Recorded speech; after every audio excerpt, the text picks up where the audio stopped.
Gujarat ಅಹಮದಾಬಾದ್ನ air India ವಿಮಾನ ದುರಂತವನ್ನ ಈ ದೇಶ ಎಂದಿಗೂ ಕೂಡ ಮರೆಯೋದಕ್ಕೆ ಸಾಧ್ಯವೇ ಇಲ್ಲ. ಘಟನೆಗೆ ಸಂಬಂಧಪಟ್ಟ ಹಾಗೆ ತನಿಖೆ ನಡೀತಾ ಇದೆ. ಒಂದಷ್ಟು ದಿನಗಳ ಬಳಿಕ ಯಾರ ಬೇಜವಾಬ್ದಾರಿತನ, ಯಾರ ನಿರ್ಲಕ್ಷ್ಯ ಎನ್ನುವಂಥ ವಿಚಾರ ಬಹಿರಂಗ ಆಗುತ್ತೆ. ಒಟ್ಟಾರೆಯಾಗಿ ಯಾರದೋ ಬೇಜವಾಬ್ದಾರಿತನಕ್ಕೆ, ನಿರ್ಲಕ್ಷ್ಯತನಕ್ಕೆ 270ಕ್ಕೂ ಅಧಿಕ ಮಂದಿ ಬಲಿಯಾದ್ರು. ಆ ಕುಟುಂಬಗಳ ಸಂಕಟ ನೋಡಿದೆಯಲ್ಲ, ಎಂದಿಗೂ ಕೂಡ ಶಾಶ್ವತ. ಅದರ ನಡುವೆಯೇ ಅಂದರೆ ಈ ಇನ್ಸಿಡೆಂಟ್ನ ಬೆನ್ನಲ್ಲೇ ಇನ್ನೊಂದಷ್ಟು ವಿಮಾನಗಳಲ್ಲಿ ಸಾಲು ಸಾಲಾಗಿ ತಾಂತ್ರಿಕ ದೋಷ ಕಾಣಿಸಿಕೊಂಡಿದೆ. ಏರ್ ಇಂಡಿಯಾ ವಿಮಾನಗಳಲ್ಲಿ, ಅದೇ ರೀತಿಯಾಗಿ ಈ ಬೋಯಿಂಗ್ ಡ್ರೀಮ್ ಲೈನರ್ ವಿಮಾನಗಳಲ್ಲಿ ತಾಂತ್ರಿಕ ದೋಷ ಕಾಣಿಸಿಕೊಂಡಿದೆ. ಒಂದಷ್ಟು ಘಟನೆಯಲ್ಲಿ ಸ್ವಲ್ಪ ಎಡವಟ್ಟಾಗಿದ್ರೂ ಕೂಡ ಮತ್ತೊಂದು ದುರಂತ ಸಂಭವಿಸುವಂತ ಸಾಧ್ಯತೆ ಇತ್ತು. ಪೈಲಟ್ಗಳ ಸಮಯ ಪ್ರಜ್ಞೆಯಿಂದ ಅದೆಲ್ಲವೂ ಕೂಡ ತಪ್ಪಿದೆ. ಆ ದುರಂತಗಳು ಯಾವ್ಯಾವುದು ಅನ್ನೋದನ್ನ ಗಮನಿಸ್ತಾ ಹೋಗೋಣ.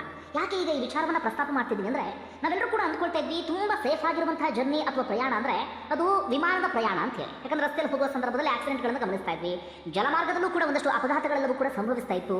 ಆದ್ರೆ ಫ್ಲೈಟ್ ಅಂದಾಗ ಆ ಆಕ್ಸಿಡೆಂಟ್ಗಳು ಅಥವಾ ಇಂತಹ ದುರಂತ ತೀರಾ ಕಡಿಮೆ ಎನ್ನುವಂತ ಮಾತನ್ನು ಹೇಳ್ತಾ ಇದ್ವಿ.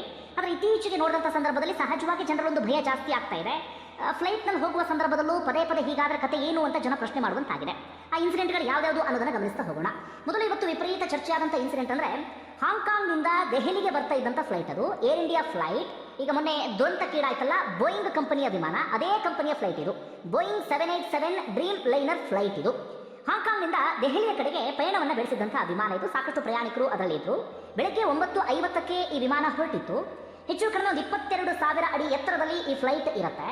ಟೇಕ್ ಆಫ್ ಆಗಿ 90 ಮಿನಿಟ್ಸ್ ಆಗಿರುತ್ತೆ. 1.5 ಗಂಟೆ ಆಗಿರುತ್ತೆ. 1.5 ಗಂಟೆಯ ನಂತರ ಅಂದ್ರೆ ಅಲ್ಲಿಯವರೆಗೆ ಯಾವುದೇ ಸಮಸ್ಯೆಯೂ ಕೂಡ ಆಗಿಲ್ಲ. ಆರಾಮಾಗಿ ಫ್ಲೈಟ್ ಸಾಗ್ತಾ ಇತ್ತು. ಪ್ರಯಾಣಿಕರು ಕೂಡ ಆರಾಮಾಗಿ ಕುತ್ಕೊಂಡಿದ್ರು.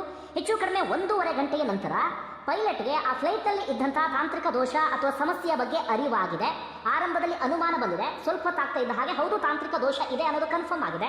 ಹೀಗಾಗಿ ಪೈಲಟ್ಗೆ ಸೀದಾ ಡೆಲ್ಲಿಗೆ ಅದನ್ನು ತೆಗೆದುಕೊಂಡು ಹೋಗೋದಕ್ಕೆ ಧೈರ್ಯ ಬಂದಿಲ್ಲ, ಅಥವಾ ಏನಾದರೂ ಆಗಬಹುದು ಎನ್ನುವ ರೀತಿಯಲ್ಲಿ ಅವರಿಗೆ ಅನುಮಾನ ಕಾಡೋದಕ್ಕೆ ಶುರುವಾಗಿದೆ. ಯಾಕಂದ್ರೆ ಮೊನ್ನೆ ಆದಂಥ ಒಂದು ಇನ್ಸಿಡೆಂಟ್ ಬೇರೆ ತಲೆಯಲ್ಲಿತ್ತಲ್ಲ. ಹೀಗಾಗಿ ಪೈಲಟ್ಗೆ ಸಹಜವಾಗಿ ಒಂದು ಭಯ ಶುರುವಾಗಿದೆ. ತಕ್ಷಣವೇ ಅವರು ATCಗೆ ಕಾಲ್ ಮಾಡ್ತಾರೆ. ಆರಂಭದಲ್ಲಿ ಆಡಿಯೋವನ್ನು ಕೇಳಿಸ್ಕೊಂಡ್ರಲ್ಲ, ಅದೇ ಪೈಲಟ್ ಮಾತನಾಡಿರುವಂತಹ ಆಡಿಯೋ ಅದು. ಅವರು ಅದರಲ್ಲಿ ಕ್ಲಾರಿಟಿಯನ್ನು ಕೊಡ್ತಾರೆ. ಫ್ಲೈಟ್ನಲ್ಲಿ ಈ ರೀತಿಯಾಗಿ ತಾಂತ್ರಿಕ ದೋಷ ಕಾಣಿಸ್ಕೊಂಡಿದೆ, ಮುಂದೆ ಹೋಗೋದು ಬಹಳ ಕಷ್ಟ ಅಂತ ಅನ್ಸುತ್ತೆ ಎನ್ನುವ ರೀತಿಯಲ್ಲಿ ಪೈಲಟ್ ಹೇಳ್ತಾರೆ. ತಕ್ಷಣವೇ ATC ಸೂಚನೆ ಕೊಡುತ್ತೆ, ಫ್ಲೈಟನ್ನು ವಾಪಸ್ ತಗೊಂಡು ಬನ್ನಿ ಅಂತ ಹೇಳಿ. ಆ 90 ನಿಮಿಷ ಜರ್ನಿ ಆಗಿ ಹೋಗಿತ್ತು. 22,000 ಅಡಿ ಎತ್ತರದಲ್ಲಿ ಫ್ಲೈಟ್ ಇತ್ತು. ಅಲ್ಲಿಂದಲೇ ಆ ವಿಮಾನವನ್ನು ಟರ್ನ್ ಮಾಡಲಾಗಿದೆ. ವಾಪಸ್ ಮತ್ತೊಮ್ಮೆ ಹಾಂಗ್ಕಾಂಗ್ಗೆ ಆ ಫ್ಲೈಟನ್ನು ತಗೊಂಡು ಬರಲಾಗಿದೆ. ಹಾಂಗ್ಕಾಂಗ್ಗೆ ತಗೊಂಡು ಬರುವವರೆಗೂ ಕೂಡ ಸಹಜವಾಗಿ ಪೈಲಟ್ಗೂ ಆತಂಕದಲ್ಲಿ ಇದ್ರು. ಜೊತೆಗೆ ಫ್ಲೈಟ್ನ ಒಳಗಡೆ ಇರುವಂತಹ ಪ್ರಯಾಣಿಕರಿಗೆ ಮಾಹಿತಿಯನ್ನು ಕೊಡಬೇಕಾಗುತ್ತೆ. ಹೀಗೆ ಒಂದು ತಾಂತ್ರಿಕ ದೋಷ ಆಗಿದೆ, ಈ ಕಾರಣಕ್ಕಾಗಿ ನಾವು ವಾಪಸ್ ಹೋಗ್ತಿದ್ದೀವಿ ಅನ್ನೋ ರೀತಿಯಲ್ಲಿ. ಸಹಜವಾಗಿ ಅದರೊಳಗಡೆ ಇದ್ದಂಥ ಪ್ಯಾಸೆಂಜರ್ಸ್ಗೂ ಕೂಡ ಭಯ ಶುರುವಾಗಿತ್ತು. ಎಲ್ಲರ ತಲೆ ಒಳಗಡೆ ಮೊನ್ನೆಯ ಇನ್ಸಿಡೆಂಟ್ ಕೂತಿತ್ತು. ಈ ಕಾರಣಕ್ಕಾಗಿ ಅಂತಿಮವಾಗಿ ಒಂದಷ್ಟು ಹೊತ್ತುಗಳ ಬಳಿಕ ಹಾಂಗ್ಕಾಂಗ್ನ ಏರ್ಪೋರ್ಟ್ಗೆ ಬಂದು ಇಳಿಯುವಲ್ಲಿ ಫ್ಲೈಟ್ ಯಶಸ್ವಿಯಾಗಿದೆ. ಯಾವುದೇ ಪ್ರಯಾಣಿಕರಿಗೆ ಯಾವುದೇ ರೀತಿಯಲ್ಲೂ ಕೂಡ ಸಮಸ್ಯೆ ಆಗಿಲ್ಲ. ಅದೇ ಏರ್ ಇಂಡಿಯಾಗೆ ಸೇರಿದಂಥ ಬೋಯಿಂಗ್ ಡ್ರೀಮ್ ಲೈನರ್ ವಿಮಾನದಲ್ಲೇ ಇಂಥದ್ದೊಂದು ಸಮಸ್ಯೆ ಇದೀಗ ಕಾಣಿಸಿಕೊಂಡಿದೆ. ಪೈಲಟ್ ಸಮಯ ಪ್ರಜ್ಞೆಯಿಂದ ಆಗಬಹುದಾಗಿದ್ದಂತಹ ದುರಂತವೋ ಅಥವಾ ಇನ್ನೇನಾಗ್ತಿತ್ತೋ ಗೊತ್ತಿಲ್ಲ, ಅದೆಲ್ಲವೂ ಕೂಡ ಇದೀಗ ತಪ್ಪಿದಂತಾಗಿದೆ. ಘಟನೆಗೆ ಸಂಬಂಧಪಟ್ಟ ಸಾಕಷ್ಟು ಚರ್ಚೆ ಆಗ್ತಾ ಇದೆ. ಆದರೆ ಆ ತಾಂತ್ರಿಕ ದೋಷ ಏನು ಅನ್ನೋದು ಇನ್ನೂ ಕೂಡ ಬಹಿರಂಗ ಆಗಿಲ್ಲ. ಅದಕ್ಕೆ ಸಂಬಂಧಪಟ್ಟ ಹಾಗೆ ಈಗಾಗಲೇ ಒಂದಷ್ಟು ತನಿಖೆ ಅಥವಾ ಅದನ್ನು ಪತ್ತೆ ಹಚ್ಚುವಂಥ ಕೆಲಸ ಅಂಥದ್ದೆಲ್ಲವೂ ಕೂಡ ನಡೀತಾ ಇದೆ. ಅದನ್ನು ಬಹಿರಂಗಗೊಳಿಸುವಂಥ ಸಾಧ್ಯತೆಯೂ ಕಡಿಮೆ ಇದೆ. ಅಥವಾ ಬಹಿರಂಗಗೊಳಿಸಿದ್ರೆ ಇನ್ನಷ್ಟೇ ಗೊತ್ತಾಗಬೇಕಿದೆ ಏನು ತಾಂತ್ರಿಕ ದೋಷ, ಪೈಲಟ್ಗೆ ಗೊತ್ತಾದಂಥ ವಿಚಾರ ಏನು, ಅಷ್ಟೊಂದು ಗಂಭೀರ ಇತ್ತ ಹಾಗಾದ್ರೆ ಅಂತ. ಅಂದ್ರೆ ಡೆಲ್ಲಿಗೆ ಹೋಗದೆ ವಾಪಸ್ ಹಾಂಗ್ಕಾಂಗ್ಗೆ ಬರುವಷ್ಟರ ಮಟ್ಟಿಗೆ ಗಂಭೀರವಾಗಿತ್ತ ಆ ಸಮಸ್ಯೆ, ಅದೆಲ್ಲವೂ ಕೂಡ ಗೊತ್ತಾಗಬೇಕಿದೆ. ಏರ್ ಇಂಡಿಯಾದಲ್ಲಿ ಇಂಥದ್ದೊಂದು ಸಮಸ್ಯೆ ಕಾಣಿಸಿಕೊಂಡಾಗ, ಅದೇ ಬೋಯಿಂಗ್ ಡ್ರೀಮ್ ಲೈನರ್ ಅಂದಾಗ ಸಹಜವಾಗಿ ಏರ್ ಇಂಡಿಯಾ ಕಂಪನಿ ಬಗ್ಗೆ ಅಥವಾ ಬೋಯಿಂಗ್ ಡ್ರೀಮ್ ಲೈನರ್ ಬಗ್ಗೆ ಇನ್ನೊಂದಷ್ಟು ಪ್ರಶ್ನೆಗಳೆಲ್ಲವೂ ಕೂಡ ಉದ್ಭವ ಆಗುತ್ತೆ. ಇದು ಫಸ್ಟ್ ಇನ್ಸಿಡೆಂಟ್ ಆಯ್ತಾ, ಇದು ಯಾವುದು ಏರ್ ಇಂಡಿಯಾಗೆ ಸಂಬಂಧಪಟ್ಟ ಹಾಗೆ. ಇನ್ನೊಂದು ಏನಪ್ಪಾ ಅಂದ್ರೆ, ಅದು ಉತ್ತರ ಪ್ರದೇಶದ ಘಾಜಿಯಾಬಾದ್ನ ಹಿಂಡನ್ ವಿಮಾನ ನಿಲ್ದಾಣದಿಂದ ಕೋಲ್ಕತ್ತಾಗೆ ಹೊರಟಿದ್ದಂಥ ಏರ್ ಇಂಡಿಯಾ ಎಕ್ಸ್ಪ್ರೆಸ್ ವಿಮಾನ ಇದು. ಇನ್ನೇನು ಟೇಕ್ ಆಫ್ ಆಗಬೇಕು, ಇನ್ನು ಸ್ವಲ್ಪ ಹೊತ್ತು ಇದೆ ಅನ್ನುವ ಸಂದರ್ಭದಲ್ಲಿ ಆ ವಿಮಾನದಲ್ಲೂ ಕೂಡ ತಾಂತ್ರಿಕ ದೋಷ ಕಾಣಿಸಿಕೊಂಡಿದೆ.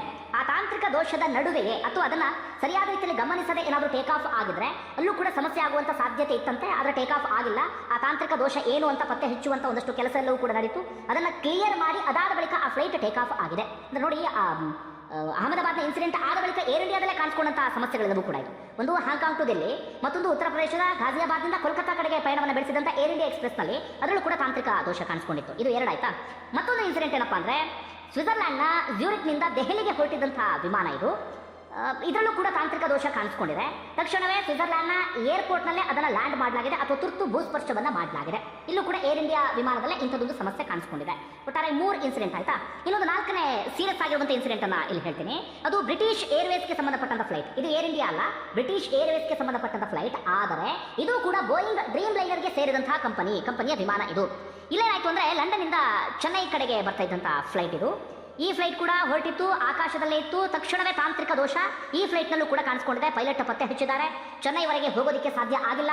ಒಂದಷ್ಟು ಸುತ್ತುಗಳ ಕಾಲ ರೌಂಡ್ಸ್ ಹಾಕಿ ಕೊನೆಯದಾಗಿ ATC ಏನು ಸೂಚನೆಯನ್ನು ಕೊಡುತ್ತೆ ಅದನ್ನು ಫಾಲೋ ಮಾಡಲಾಯಿತು. ಅಂತಿಮವಾಗಿ ಹಿತ್ರೂ ವಿಮಾನ ನಿಲ್ದಾಣದಲ್ಲಿ ಅದನ್ನು ಲ್ಯಾಂಡ್ ಮಾಡಲಾಯಿತು ಅಥವಾ ತುರ್ತು ಭೂಸ್ಪರ್ಶವನ್ನು ಮಾಡಲಾಯಿತು. ಅಲ್ಲೂ ಕೂಡ ಪ್ರಯಾಣಿಕರಿಗೆ ಯಾವುದೇ ರೀತಿಯಲ್ಲೂ ಕೂಡ ಸಮಸ್ಯೆ ಕಾಣಿಸ್ಕೊಂಡಿಲ್ಲ. ಸೀದಾ ಚೆನ್ನೈ ಕಡೆಗೆ ಏನಾದರೂ ಬಂದಿತ್ತು ಅಂತ ಆಗಿದ್ರೆ ಏನಾದರೂ ಆಗುವಂಥ ಸಾಧ್ಯತೆ ಇತ್ತು ಎನ್ನುವಂಥ ಮಾತುಗಳು ಕೇಳಿ ಬರ್ತಾ ಇದೆ. ಆದರೆ ಇದು ಏರ್ ಇಂಡಿಯಾದಲ್ಲ, ಆದರೆ ಡ್ರೀಮ್ ಲೈನರ್ ಕಂಪನಿಗೆ ಸೇರಿದಂಥ ಫ್ಲೈಟ್ ಇದು. ಹಾಗೆ ಇನ್ನೊಂದು ಬಹಳ ಸೀರಿಯಸ್ ಆಗಿರುವಂಥ ಇನ್ಸಿಡೆಂಟ್ ಅದು. ಇದು ಡ್ರೀಮ್ ಲೈನರು ಅಲ್ಲ, ಜೊತೆಗೆ ಏರ್ ಇಂಡಿಯಾಗೆ ಸಂಬಂಧಪಟ್ಟಂಥ ಫ್ಲೈಟ್ ಕೂಡ ಅಲ್ಲ. ಇದು ಸೌದಿ ಏರ್ಲೈನ್ಸ್ಗೆ ಸೇರಿದಂಥ ಫ್ಲೈಟ್ ಇದು. ಜೆಡ್ಡಾದಿಂದ ಲಕ್ನೋಗೆ ಬರ್ತಾ ಇದ್ದಂಥ ಫ್ಲೈಟ್ ಇದು. ಹಜ್ ಯಾತ್ರಿಕರನ್ನ ಕರ್ಕೊಂಡು ಬರ್ತಾ ಇದ್ದಂಥ ಫ್ಲೈಟ್ ಲಕ್ನೋಗೆ ಬೆಳಗ್ಗೆ ಮುಂಚೆ 6:30ಕ್ಕೆ ಸಮಯಕ್ಕೆ ಬಂದು ಲ್ಯಾಂಡ್ ಆಗುತ್ತೆ. ಲ್ಯಾಂಡ್ ಆಗ್ತಾ ಇದ್ದ ಹಾಗೆ ಆ ಫ್ಲೈಟ್ನ ಒಂದು ಚಕ್ರದಲ್ಲಿ ಅಥವಾ ವೀಲ್ನಲ್ಲಿ ಬೆಂಕಿಯ ಕಿಡಿ ಕಾಣಿಸ್ಕೊಂಡಿದೆ. ಅದು ಹೊಗೆಯ ರೂಪವನ್ನು ತಾಳಿ ದೊಡ್ಡ ಮಟ್ಟಿಗೆ ಸ್ಪ್ರೆಡ್ ಆಗೋದಕ್ಕೆ ಶುರುವಾಗಿದೆ. ತಕ್ಷಣವೇ ಅದಕ್ಕೆ ಏನೇನು ಮಾಡಬೇಕು ಎಲ್ಲವನ್ನೂ ಕೂಡ ಮಾಡ್ತಾರೆ. ಆನಂತರ ಗೊತ್ತಾದಂಥ ವಿಚಾರ ಅಂದರೆ ಹೈಡ್ರಾಲಿಕ್ ಸೋರಿಕೆ ಆಗ್ತಾ ಇತ್ತಂತೆ. ಇನ್ನೂ ಬಹಳ ಸೀರಿಯಸ್ ಇಶ್ಯೂ ಏನಪ್ಪಾ ಅಂದರೆ, ಆ ಹೈಡ್ರಾಲಿಕ್ ಸೋರಿಕೆಯ ನಡುವೆ ಏನಾದರೂ ಟೇಕ್ ಆಫ್ ಆಗಿದ್ರೆ ಅಥವಾ ಟೇಕ್ ಆಫ್ ಆಗುವ ಸಂದರ್ಭದಲ್ಲಿ ಏನಾದರೂ ಹೀಗಾಗಿದ್ರೆ ಆ ವಿಮಾನ ಸ್ಫೋಟಗೊಳ್ಳುವಂಥ ಸಾಧ್ಯತೆ ಇತ್ತಂತೆ. ನೋಡಿ, ಸಾಲಾದಂಥ ಇಂಥ ಇನ್ಸಿಡೆಂಟ್ಗಳನ್ನು ನಾವು ಗಮನಿಸಿದ್ವಿ ಒಂದು 2 ದಿನಗಳ ಅಂತರದಲ್ಲಿ. ಸಹಜವಾಗಿ ಈಗ ಫ್ಲೈಟ್ ಜರ್ನಿಗೆ ಸಂಬಂಧಪಟ್ಟಾಗ ಆತಂಕ ಶುರುವಾಗುತ್ತೆ. ಆದರೆ ಒಂದು ಕ್ಲಾರಿಟಿ ಏನಪ್ಪ ಅಂದರೆ, ಬೇರೆ ಎಲ್ಲ ಜರ್ನಿಗೆ ಹೋಲಿಕೆ ಮಾಡ್ಕೊಂಡ್ರೆ ಈ ಕ್ಷಣಕ್ಕೂ ಕೂಡ ಫ್ಲೈಟ್ ಬಹಳ ಸೇಫ್. ಆದರೆ ಇಂಥ ಇನ್ಸಿಡೆಂಟ್ಗಳಾದಂಥ ಸಂದರ್ಭದಲ್ಲಿ ಸಹಜವಾಗಿ ಆತಂಕ ಶುರುವಾಗುತ್ತೆ. ಈ ಏರ್ ಇಂಡಿಯಾ ಬಗ್ಗೆಯೂ ಕೂಡ ಒಂದಷ್ಟು ಪ್ರಶ್ನೆ ಇದೆ, ಬೋಯಿಂಗ್ ಡ್ರೀಮ್ ಲೈನರ್ ಬಗ್ಗೆಯೂ ಕೂಡ ಒಂದಷ್ಟು ಪ್ರಶ್ನೆ ಇದೆ. ಅದೆಲ್ಲದಕ್ಕೂ ಕೂಡ ಕ್ಲಾರಿಟಿ ಸಿಗಬೇಕಾಗುತ್ತೆ. ಅದನ್ನು ಸರಿಪಡಿಸುವಂಥ ಕೆಲಸವನ್ನು ಮಾಡಬೇಕಾಗುತ್ತೆ. ಯಾಕಂದರೆ ಪ್ರಯಾಣಿಕರ ಜೀವದ ಜೊತೆಗೆ ಯಾರು ಕೂಡ ಚೆಲ್ಲಾಟವನ್ನು ಆಡಬಾರ್ದು. ಈಗ ಅಹಮದಾಬಾದ್ ಇನ್ಸಿಡೆಂಟ್ಗೆ ಸಂಬಂಧಪಟ್ಟ ಏನೆಲ್ಲ ಬೆಳವಣಿಗೆ ಆಗಿದೆ ಅದನ್ನು ಗಮನಿಸಿ ಹೋಗೋಣ. ಮತ್ತೊಂದಷ್ಟು ವಿಚಾರ ಇದೀಗ ಬಯಲಾಗ್ತಾ ಇದೆ. ತನಿಖಾ ಸಂಸ್ಥೆಗಳಲ್ಲೂ ಕೂಡ ತನಿಖೆಯನ್ನು ಆರಂಭಿಸಿದ್ದಾವೆ. ಇನ್ನೊಂದಷ್ಟು ದಿನಗಳ ಬಳಿಕ ಅದು ಏನು ಎತ್ತ ಅಂತ ಗೊತ್ತಾಗುತ್ತೆ. ಇನ್ನೊಂದು ಬ್ಲಾಕ್ ಬಾಕ್ಸ್ ಕೂಡ ಪತ್ತೆಯಾಗಿದೆ, ಅದು ಕೂಡ ತನಿಖೆಗೆ ಸಹಕಾರಿಯಾಗುತ್ತೆ. ಇದರ ನಡುವೆ ಈಗ ವೈರಲ್ ಆಗ್ತಿರುವಂತಹ ವಿಡಿಯೋದಲ್ಲಿ ಆ ಫ್ಲೈಟ್ನ ರ್ಯಾಟ್ ಓಪನ್ ಆಗಿದ್ದು ಕಾಣಿಸ್ತಾ ಇದೆ. ರ್ಯಾಟ್ ಅಂದರೆ ರ್ಯಾಮ್ ಏರ್ ಟರ್ಬೈನ್ ಸಿಸ್ಟಮ್ ಅಂತ ಹೇಳಿ ನಾವು ಅದನ್ನು ಕರಿತೀವಿ. ಅದು ಯಾವಾಗ ಓಪನ್ ಆಗುತ್ತೆ ಅಂದರೆ, ಫ್ಲೈಟ್ನಲ್ಲಿ ಈ ಬ್ಯಾಕಪ್ ಸಿಸ್ಟಮ್ ಏನಾದರೂ ಫೇಲ್ಯೂರ್ ಆದಾಗ, ವಿದ್ಯುತ್ ತೊಂದರೆ ಆದಾಗ ಅಥವಾ ಹೈಡ್ರಾಲಿಕ್ ಲಾಸ್ ಏನಾದರೂ ಆದಾಗ ಅದು ಓಪನ್ ಆಗುತ್ತೆ. ಅಂದರೆ ಅಲ್ಲಿಗೆ ಕ್ಲಾರಿಟಿ ಸಿಗ್ತಾ ಇದೆ. ವಿಮಾನ ಟೇಕ್ ಆಫ್ ಆಗ್ತಾ ಇದ್ದ ಹಾಗೆ ಸಮಸ್ಯೆ ಕಾಣಿಸ್ಕೊಂಡಿದೆ ಆ ಫ್ಲೈಟ್ನಲ್ಲಿ. ಆ ಕಾರಣಕ್ಕಾಗಿ 2 ಇಂಜಿನ್ ಫೇಲ್ಯೂರ್ ಆಗಿದೆ ಎನ್ನುವಂಥ ವಿಚಾರ ಗೊತ್ತಾಗ್ತಿದೆ. ಈ ರ್ಯಾಟ್ ಓಪನ್ ಆದಂಥ ಕಾರಣಕ್ಕಾಗಿ ಅದು ತನಿಖೆಗೆ ಇನ್ನಷ್ಟು ಸಹಕಾರಿ ಆಗುತ್ತೆ. ನೋಡೋಣ ಏನು ವಿಚಾರ ಬೆಳಕಿಗೆ ಬರುತ್ತೆ ಅಂತೇಳಿ. ಒಟ್ಟಾರೆ ಬೆಳಕಿಗೆ ಬರಲೇಬೇಕು. ಯಾರು ತಪ್ಪಿತಸ್ಥರಿದ್ದಾರೆ, ಯಾರಾದ್ರೆ ಜವಾಬ್ದಾರಿ ಹೊತ್ಕೊಳ್ಬೇಕು, ಅದೆಲ್ಲವೂ ಕೂಡ ಬಹಿರಂಗ ಆಗಬೇಕಾಗುತ್ತೆ. ಇನ್ನೊಂದು ಎಂಥ ದುರಂತ ಅಂದರೆ ನೋಡಿ, ಆ ಮೃತದೇಹಗಳನ್ನು ಪತ್ತೆ ಹಚ್ಚೋದಕ್ಕೆ ಸಾಧ್ಯ ಆಗ್ತಿಲ್ಲ, ಅಂದರೆ ಗುರುತಿಸೋದಕ್ಕೆ ಸಾಧ್ಯ ಆಗ್ತಿಲ್ಲ ಇಂಥವ್ರದ್ದೇ ಅಂತ ಹೇಳಿ. ಇಲ್ಲಿವರೆಗೆ DNA ಟೆಸ್ಟ್ ಮಾಡಲಾಗಿತ್ತಲ್ಲ, 99 ಮೃತದೇಹಗಳನ್ನು ಗುರುತಿಸಲಾಗಿದೆ. ಅದರಲ್ಲಿ ಮಾಜಿ CM ಆಗಿರುವಂಥ ವಿಜಯ್ ರೂಪಾನಿ ದೇಹವನ್ನು ಕೂಡ ಗುರುತಿಸಲಾಗಿದೆ. ಇನ್ನೂ ಸಾಕಷ್ಟು 142 ಮೃತದೇಹಗಳ ಗುರುತನ್ನು ಇನ್ನಷ್ಟೇ ಪತ್ತೆ ಹಚ್ಚಬೇಕಿದೆ. ಅಂತಹ ಭೀಕರವಾದಂಥ ದುರಂತ ಇದು. ಏನಿಸ್ತದೆ ಕಮೆಂಟ್ ಬಾಕ್ಸಲ್ಲಿ ಮೆನ್ಷನ್ ಮಾಡಿ. ಧನ್ಯವಾದ ವಿಡಿಯೋ ನೋಡಿದ್ದಕ್ಕಾಗಿ.